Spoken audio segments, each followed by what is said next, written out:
Pul verib vəzifəyə gələn adam nə edəcək ilk növbədə? Çalışacaq ki, o pulun əvəzini çıxsın. Hardan bunu çıxacaq? Ya hardansa dövlət malını uğurlayacaq, ya da ki, əgər imkanı olacaqsa, insanlardan pul tələb edəcək. Mənim bu göstərişlərimin icrası təmin edilsin.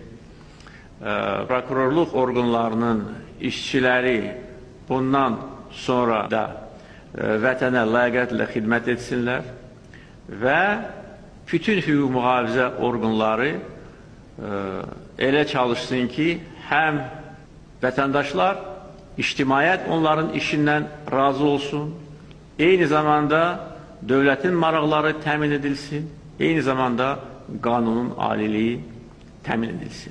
Siz bilirsiniz, bu günləri Dövlət Gömrük Komitəsində bir vəzifədən bir vəzifəyə keçmək üçün, Dövlət Gömrük Komitəsinin özündə gəlib işləmək üçün, hansı bir rütbəni götürmək üçün, hansı bir vəzifə təyin olmaq üçün 10 milyon, 25 min, 50 min arası söhbətlər gedir. Xəbərin var.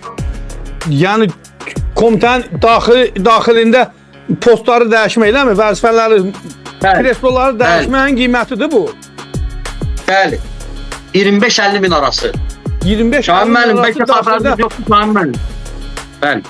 Məni qəbul edin. Cənab Prezident, tapşırıq verin bizim ölkədə mərkəzi icra orqanlarına, rəhbərlərinə, hüquq mühafizə orqanlarına. Mən bu günləri Dövlət Gömrük Komitəsinin bizim iqtisadiyyata vurduğu ziyanı çıxardım qoyun. Vaxtı gəlib çatıb bunlar. Burada maraqlı bir məqam çıxıb qorxuya.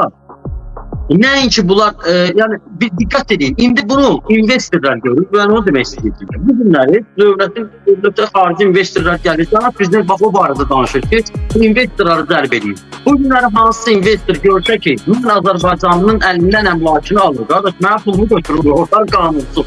Hansı investor gəlib bu iqtisadiyyata pul qoyacaqdır? Təbii ki, bu qapıdan başlanır. Elmir Ramazanov məndən qanunsuz hesablamalar nəticəsində qanunsuz var. Yəni ki, özlərində 28 minə çıxan malı mənə 35 minə oxuyur. Olmaz elə şey. Yəni gömrük.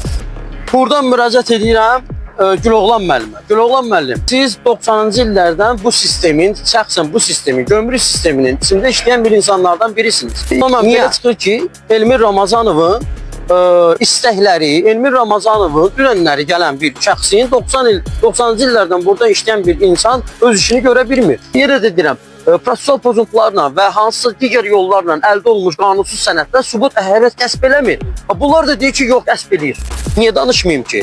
Cənab Prezident əziyyət çəkir. O boyda 30 ildə əziyyət çəkilən ki, 44 kilo qarıblar. Sən kimi anladırsan Elmir Ramazanov? Nə də Elmir Ramazanov oradan zakaz edib. Onda belə çıxır ki, Güloğlan müəllim, üzr istəyirəm. Şahin müəllim, sizdən üzr istəyirəm. Onda zakazat del olmalıdır, buranın adı da zakazat del olmalıdır. Buranın adı əməliyyat istintaq idarəsi olmamalıdır da. Kamran müəllim, xahiş edirəm, bu məsələni nəzarət altına götürün. Xahiş edirəm, bu məsələ ilə əlaqədar aidiyyəti struktur və bölmələrə tapşırıqlarınızı verin. Mən də sabahları, subutlarımı, bütün istinadlarımı gətirib qoyacağım ortalığa. Baxacağıq, inşallah o barədə də məlumat verəcəm. Cənab Prezident, birinci sizdən xahiş edirəm, çox xahiş edirəm, bu işi nəzarətinizə götürün. Tapşırıqlar verin aidiyyəti orqanlara. Mən hazıram, hər zaman hazıram, sənədlərimlə, subutlarımla ispat edəcəm, göstərəcəm. Göstərəcəm ki, bu günləri bu idarədə mənə qarşı təzyiq forması gedir. Kamran müəllim, amma yenə də sizin nəzarətiniz altında xahiş edirəm, bu işə diqqətlə baxılsın, araşdırılsın. Bakı Baş Gömrük İdarəsi bəli təzyiq edir bura. Buradakılar da oturublar, baxırsınız. Öyle şey olmaz axı. Və cənab Prezident, kimsə buna bir baxıb bir səs edəcək. Axı belə də olmaz. Hər şeydən siz maraqlanmalısınız. Kamran müəllim, xahiş edirəm, məni qəbul edin. İş ondadır ki, 97 min mənə deyir, malı bıraxmışam, aparmışam, satmışam, qardaş, işimi görmüşəm. Bu deyil 97 min, bu 97 min havadan götürülmüş bir rəqəmdir.